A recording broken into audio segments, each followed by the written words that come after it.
ప్రముఖ వివాదాస్పద దర్శకుడు ఆర్జీవీపై రామ్ గోపాల్ వర్మపై బర్రె లెక్క ఉమెన్ కమిషన్ లో కంప్లైంట్ చేసింది. అయితే గతంలో ఏదైతే వ్యూహం సినిమాకి సంబంధించి ఆ ప్రీ ఈవెంట్ లో పవన్ కళ్యాణ్ ని సూచిస్తూ ఆర్జీవీ చేసినటువంటి కామెంట్లను అయితే ప్రధానంగా తీసుకున్నారు. అయితే బర్రె లెక్క అనే మహిళ తెలంగాణలో పోటీ చేసి పవన్ కళ్యాణ్ కంటే ఎక్కువ ఓట్లు సాధించింది. బర్రెలు కాచుకునే ఒక మహిళ ఇన్ని ఓట్లు సాధించినప్పుడు పవన్ కళ్యాణ్ లాంటి స్టార్, ఇంతమంది ఫ్యాన్స్ ఉన్నటువంటి క్రేజ్ ఉన్నటువంటి ఒక హీరో కనీసం 100 కంటే తక్కువ ఓట్లు సాధించడం సిగ్గుచేటు అంటూ కూడా ఆర్జీవీ చేసినటువంటి వ్యాఖ్యలను తీవ్రంగా తప్పుపడుతూ వస్తున్నారు. అయితే దానికి సంబంధించి కూడా బర్రెలకు సంబంధించిన లాయర్ ఈ రోజు స్టేట్ మహిళా కమిషన్ లో కంప్లైంట్ ఫైల్ చేశారు.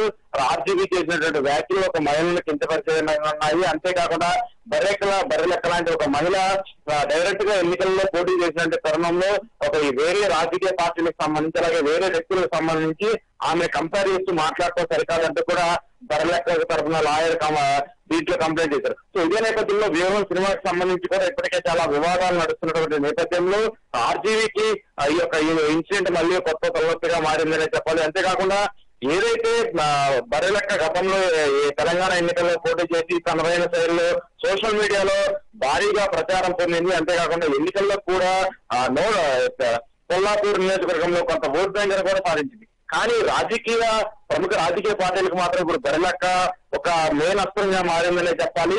ముఖ్యంగా పవన్ కళ్యాణ్ ని టార్గెట్ చేస్తూ ప్రతిపక్షాలు ఇది వైసీపీకి సంబంధించి కానివ్వండి, మిగతా రాజకీయ పార్టీలు కానివ్వండి, విమర్శనాస్త్రాలు చేయడంలో బర్రెలెక్క వైసీపీని కానివ్వండి, ఇటు టీడీపీకి సంబంధించి కానివ్వండి, అలాగే పవన్ కళ్యాణ్ కి సంబంధించి కానివ్వండి, ఇటు ఏపీ రాజకీయాల్లో కూడా కొంత చర్చనీయాంశంగా మారింది. అయితే ఏది ఏమైనప్పటికీ తెలంగాణ ఎన్నికల్లో బర్రెలెక్క ఎంత ఫేమస్ అయిందో ఏపీ రాజకీయాలకు సంబంధించి అక్కడ పోటీ చేయకపోయినా, అక్కడ ఆమె ప్రస్తావన లేకపోయినా రాజకీయ నేతల నోళ్ళలో మాత్రం బర్రెలెక్క నానుతుంది. కానీ ఆమెను ఇట్లా దూషించి ఈమెను వేరే వాళ్ళని తిట్టడంలో ఆమె పేరును వాడుతూ ఆమెను కించపరిచే విధంగా ఉండటం మాత్రం కరెక్ట్ కాదంటూ కూడా ఆయన తరపు లాయర్ ఉమెన్స్ కమిషన్ లో పిటిషన్ వేశారు. దానికి సంబంధించి కూడా కేసును కూడా నమోదు చేశారు. సో ఈ నేపథ్యంలో మహిళా కమిషన్ ఎలా రియాక్ట్ అవుతుంది, ఆర్జీవీ పైన ఏమైనా చర్యలు తీసుకుంటుందో లేదా అనేది కూడా చూడాల్సిన పరిస్థితి కనబడుతుంది.